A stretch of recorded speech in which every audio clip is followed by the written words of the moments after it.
السلام علیکم ورحمۃ اللہ وبرکاتہ۔ ساتھیو، مرکز نظام الدین میں سب سے پہلی بغاوت کب ہوئی اور کن ساتھیوں نے کری؟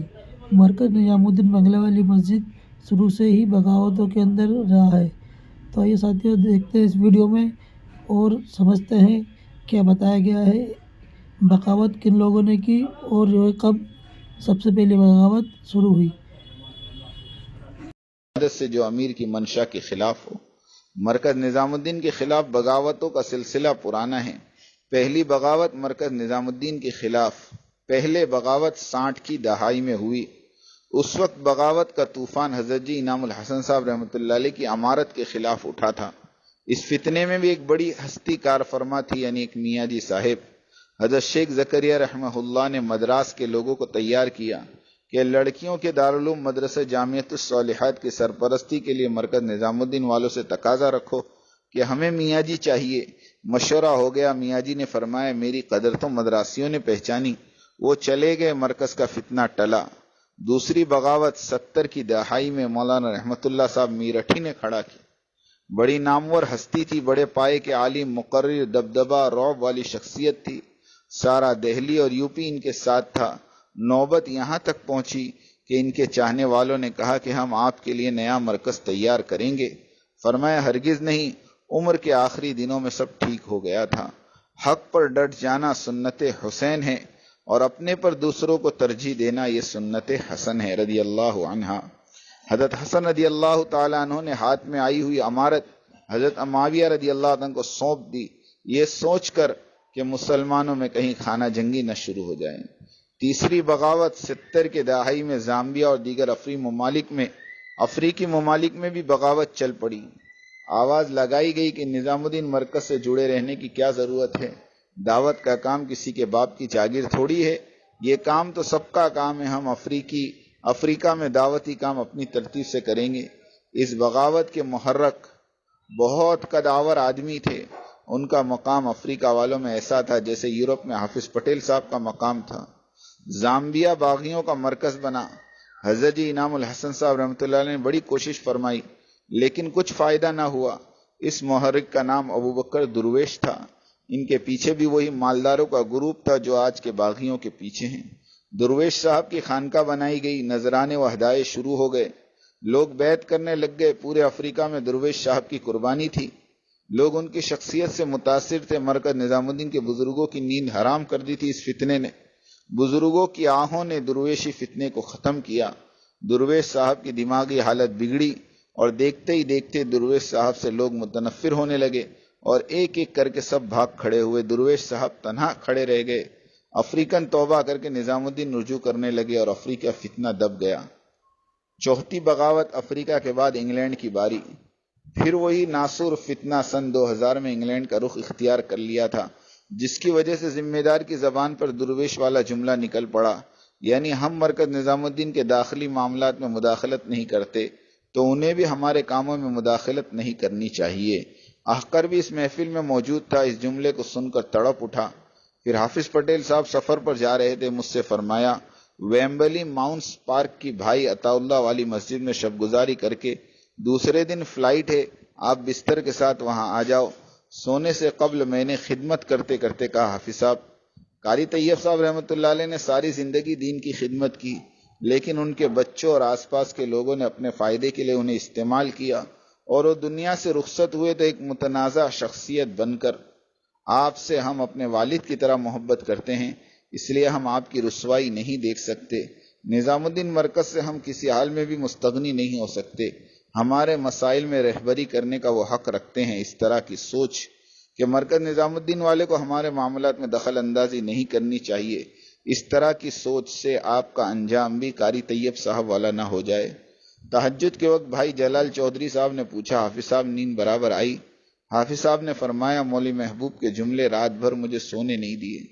پھر فرمایا مولوی محبوب نے مجھے ایک بڑے فتنے سے بچا لیا، آج سے ہر کام نظام الدین والوں کی نگرانی میں ہی کیا جائے گا، اور لندن مرکز کی تعمیر بھی۔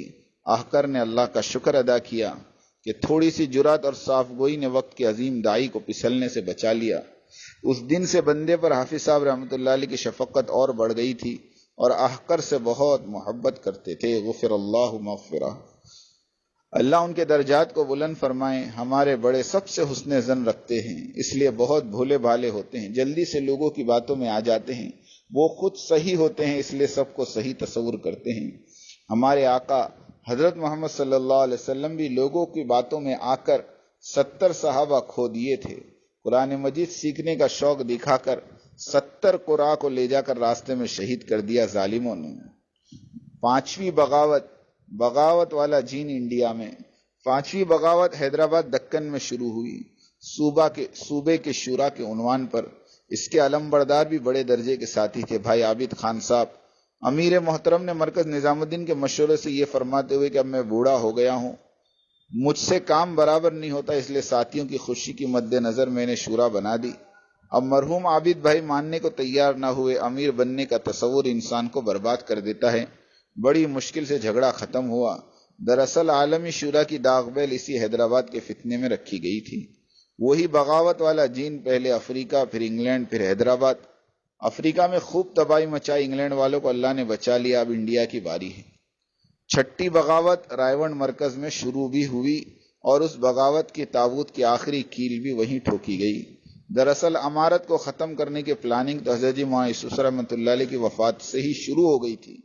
بقول حضرت مولانا یوسف موطالعہ صاحب کے کہ جب حضرت شیخ زکریا نور اللہ مرقدہ نے حضرت جی انعام الحسن صاحب کی امارت کا اعلان فرمایا تو رائےونڈ مرکز کے ذمہ دار نے خط لکھا کہ پنجاب کے گدی نشینوں کی طرح باپ مرا تو بیٹا بیٹھ گیا، آپ نے اس طرح مرکز نظام الدین کو بنا دیا۔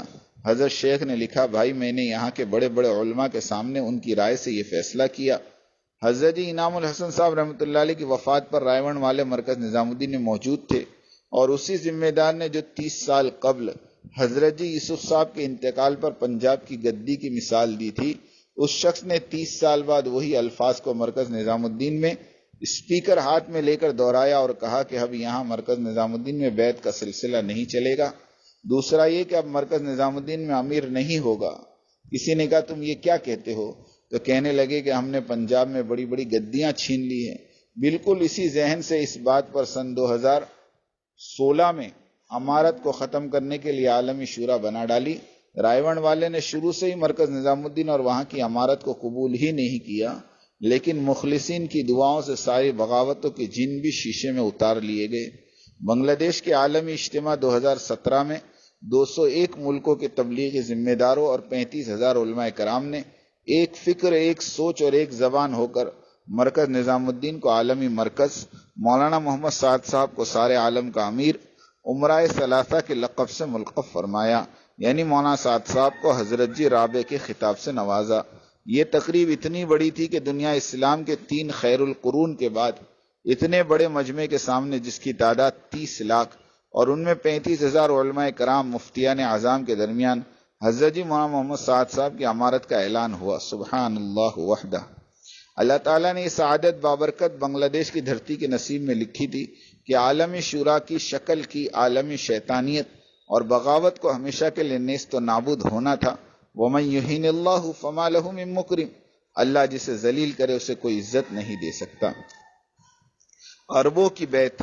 موریتانیہ کے ایک ذمہ دار شخص ابو الحسن عمرو حسن نے فرمایا کہ بنگلہ دیش کے اجتماع کے دوران ہم عربوں نے آپس میں مشاورت کی اور طے کیا کہ ہر ملک کی طرف سے ایک نمائندہ باقاعدہ بیعت سنہ انجام دے گا، اور باری باری ہم تمام نے تقریباً 37 عرب ملکوں کے ذمہ داروں نے شیخ سعد کے ہاتھ پر بیعت بھی کی اور اپنے حمایتی ہونے کا عہد بھی کیا، یعنی ہند، پاک، بنگلہ دیش، عرب، سری لنکا، انڈونیشیا، ملیشیا، یعنی گنجان آبادی والے ممالک نے عہد وفا کی بیعت کی۔ اب ہر ملک میں درجن 2 درجن مخالفین تو ہوتے ہی ہے، ان کا کیا شمار۔ 7واں فتنہ انگلینڈ میں۔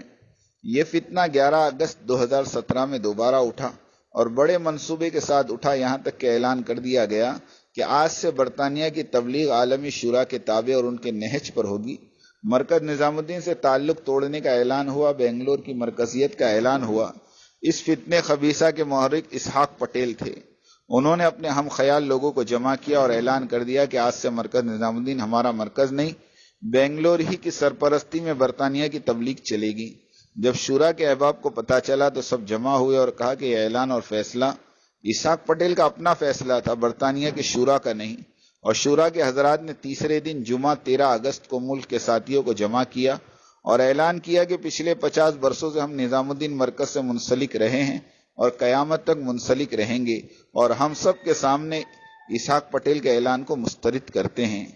اسحاق پٹیل کا اقدام اتنی جلد بازی میں بلا اجازت شورا، عالمی شورا کو اپنانے اور ان کی اتباع کرنے کا اعلان کرنا، یہ اتفاقی واقعہ نہیں تھا، بلکہ یہ عالمی شورا کے ان تخریب کاروں کے پلان پر عمل آوری تھی جو انہوں نے اسحاق پٹیل کو دیا تھا۔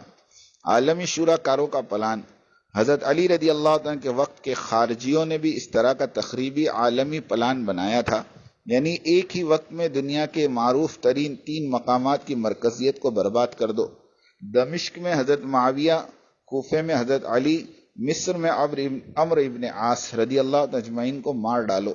اس کے لیے تربیت یافتہ لوگوں کو بھیجا گیا اور ہدایت دی گئی کہ یہ تینوں فجر کی امامت کریں گے اور دوران نمازی ان کا کام تمام کر دینا۔ عبد الرحمن ابن ملجم نے کوفے میں حضرت علی رضی اللہ عنہ کو شہید کر ڈالا۔ دمشق میں حضرت معاویہ رضی اللہ عنہ بھی فجر پڑھاتے ہوئے زخمی ہو گئے۔ حضرت عمرو ابن عاص رضی اللہ عنہ کو زکام لگ گیا تھا، نماز ان کے نائب پڑھا رہے تھے، قاتل پہچانتا نہیں تھا، اس نے عمرو ابن عاص سمجھ کر ان کے نائب کو شہید کر دیا۔ یہ تینوں واقعات ایک ہی تاریخ اور فجر کی نماز کے دوران واقع ہوئے۔ یہی پلاننگ فتنہ خبیثہ پاکستانی عالمی شورا والوں کی تھی۔ ایک ہی تاریخ یعنی 11 اگست 2017 کو مرکز نظام الدین کی معزولی، بنگلور مرکز کو تسلیم کرنے کا اعلان، اور یہ اعلان اسی تاریخ کو England, Mumbai, Panama, Trinidad, Barbados, Canada, Bangalore میں ہوئے۔ ممبئی میں اعلان سے قبل مولانا ابراہیم صاحب دیولہ دامت برکاتہم سے اجازت مانگی گئی تو شاہدین کا بیان ہے کہ مولانا ابراہیم صاحب دیولہ غصے سے بھر گئے اور فرمایا ہمارا صرف ایک ہی مرکز ہے اور وہ مرکز نظام الدین ہے، قیامت تک دنیا میں اور کوئی مرکز نہیں بنے گا۔ ہاں، مولانا سعد صاحب سے اختلافات ہیں اور وہ رہیں گے، لیکن مرکز نظام الدین کے علاوہ کوئی مرکز نہیں ہوگا۔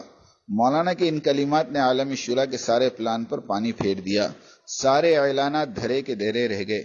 انگلینڈ میں اعلان کے بعد اسحاق پٹیل صاحب کی وہ گت بنی کہ اگر رتی برابر غیرت ہوتی تو وہ نقل مکانی کر لیتے، پھر کبھی لوٹ کر ڈیوزبری نہ آتے۔ یہ تو اپنے اپنے ظرف پر منحصر۔ تو ساتھیو، یہ جو ویڈیو ہم نے آپ کے سامنے رکھی، اس کے بارے میں آپ کی جو بھی رائے ہو، آپ اپنی رائے ہمارے ساتھ ضرور شیئر کریں۔ تو پھر ملیں گے اسی طرح اور کوئی نئی بیان اور کوئی نئی اپڈیٹ لے کر مرکز نظام الدین بنگلے والی مسجد کی۔ جب تک آپ حضرات اپنی دعاؤں میں ہمیں یاد رکھنا۔ السلام علیکم ورحمۃ اللہ وبرکاتہ۔